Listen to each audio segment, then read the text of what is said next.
بسم اللہ الرحمن الرحیم۔ ہم سب سے افضل کسے جانتے تھے؟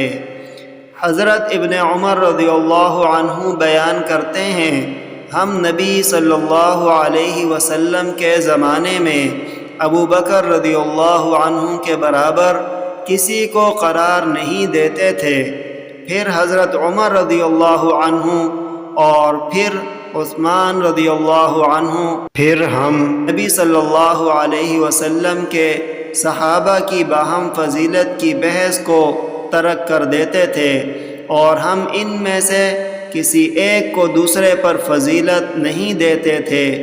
اور ابو داؤد کی روایت ہے، ہم رسول اللہ صلی اللہ علیہ وسلم کی حیات مبارکہ میں کہا کرتے تھے کہ نبی صلی اللہ علیہ وسلم کی امت میں آپ کے بعد سب سے افضل ابو بکر ہیں، پھر عمر ہیں اور پھر عثمان ہیں۔